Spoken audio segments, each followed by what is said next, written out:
At ayun nga ho guys, nagkaroon na naman ng press briefing dyan sa Malacanang sa katauhan ni Attorney Claire Castro ay ang Undersecretary ng Presidential Communication Office. At eto na naman, patawa talaga to si nakatapat na naman niya itong si Eden ng Net25 at ito ang tanong sa kanya ni Eden. Dahil doon sa kumakalat sa social media na sinabi ni Attorney Claire Castro na 7 pesos ang ipinangakong bigas nga ni Pangulong Duterte doon sa SONA niya. So, di ko alam kung nagkamali ng pandinig ito si Attorney Claire Castro o talagang di ko lang sure. Pakinggan natin guys ha. Doon po sa nabanggit ninyong 7 pisong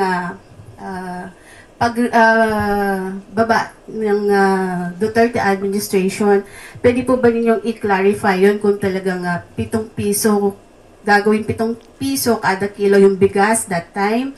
Or yung sinasabi po ng dating Pangulo na reduce o bawasan lang ng 7 piso yung presyo po ng bigas? Nasa news na po yan.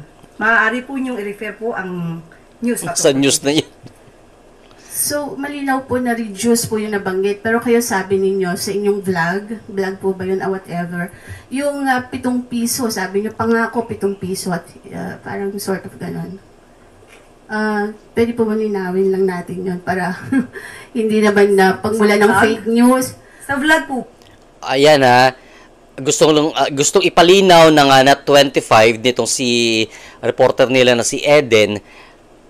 Tama nga naman siya kasi para hindi pagmula ng fake news. Kung ano ba talaga yung tungkol doon sa nasabi nung ni Claire Castro. Alam ko hindi pa ata siya hindi pa ata siya undersecretary noon. So sa vlog niya ata, yun di ko lang sure.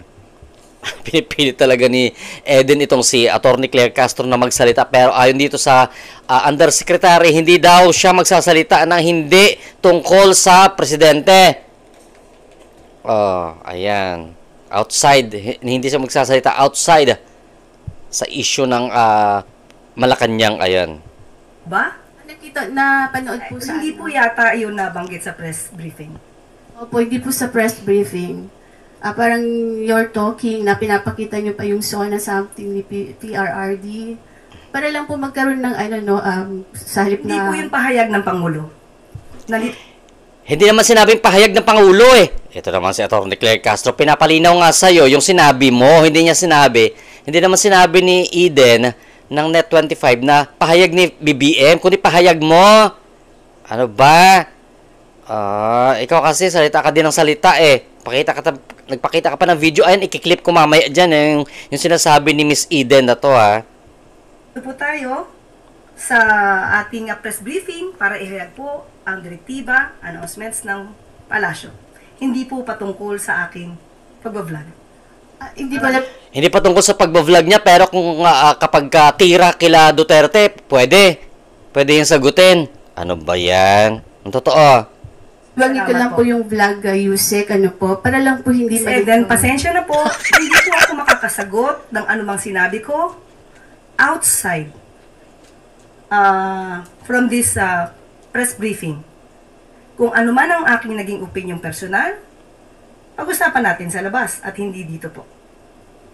Kasi po parang makaka-apekto rin po dun sa mga ng Pangulo na medyo iba yung nabanggit. Opo, Ms. Eden, kung ano po ang inyong pakay patungkol po dito, inuulit ko po, ang aking pag-vlog ay wala pong kinalaman ang Palasyo, ang Pangulo at ang gobyerno. May point siya si Atty. Claire Castro. Oo, tama yon na ang sasabihin niya lang dapat dyan sa press briefing tungkol sa mga nagawa ng Pangulo. Pero bakit naman kuminsan yung mga tira-tira sa mga kalaban ng Pangulo, di ba? Kaya syempre dahil nga since na dati nga nilinaw mo yung naalala ko tuloy bigla. Nilinaw mo ngayon dati sa kumalat na video mo yung nagwawala ka doon sa istasyon ng pulisya, di ba? Yung nagsisigaw siya. Sa pagkakaalam ko, pinaliwanag niya yan dyan sa press briefing eh. Tapos ngayon, ayaw na yung pag-usapan yung tungkol sa sinabi niya na 7 pesos kasi baka na-realize niya na totoo na nga naman talaga na hindi sinabi ni Pangulong Duterte na nangako siya ng 7 pesos per kilo na bigas, kundi i-reduce na into 7 pesos per kilo ang bigas. Yun. Iba naman kasi yung I will make it 7 pesos per kilo. Oh, kaysa dun sa I will reduce it to. Aha, sabi ko sa inyo dyan, ha? Ano?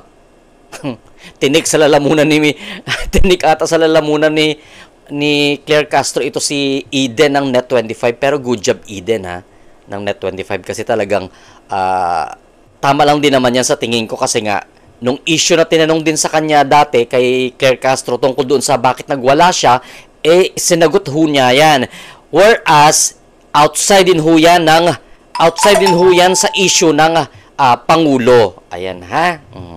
So para ma-refresh lang ho tayo, eto ho yung sinasabi natin na video na sinasabi ni Miss Eden dyan sa press briefing sa Malacanang, ha. Eto guys, pakinggan natin uli. Sige, tingnan natin mga Clear, ha. Tingnan natin. Pakita ko na to. O, sige ha, pangako, 20 pesos. Ito, ano kaya ito? Ito dati ang sinabi mga ka-Clear. Oh, sige. In importing rice to a tariff system where rice can be imported more freely.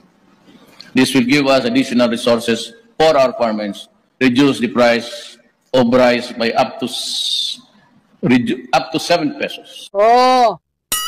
Kaya mo ginawa yung Diba? Reduce the price up to 7 pesos. Hindi niya sinabi na I will make it 7 pesos per kilo. Ano ba? Kaya mo ginawa yung batas, rice certification law to para yung gusto mong 7 pesos na kada kilo ay mangyari, ha? 7 pesos per kilo rice then after. Okay, yan ha? Yan, 2 years, ha? 2 years, ha? Nangako, 7 pesos per kilo na bigas, ha? Oh. Hindi naman siya nangako. Ito naman, minamali natin yung tama, kasi yun ang problema dito sa Pilipinas, no? Sa ibang tao dito sa Pilipinas. Ang mali, tinutuwid. Ang tuwid, minamali. Ayan, ha? So, maliwanag ho yan, guys. Huwag tayong magpapalin lang sa mga naririnig natin. Ang sinabi ng dating Pangulong Duterte is to reduce the price of rice to 7 pesos per kilo. To reduce, ha? To reduce.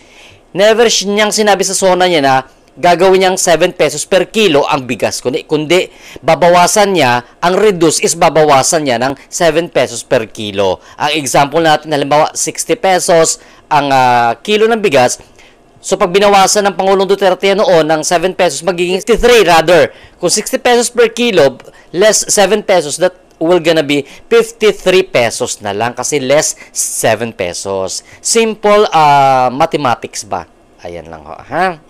Tsaka, dagdagan natin ng hearing comprehension para di tayo maligaw ng landas, ha?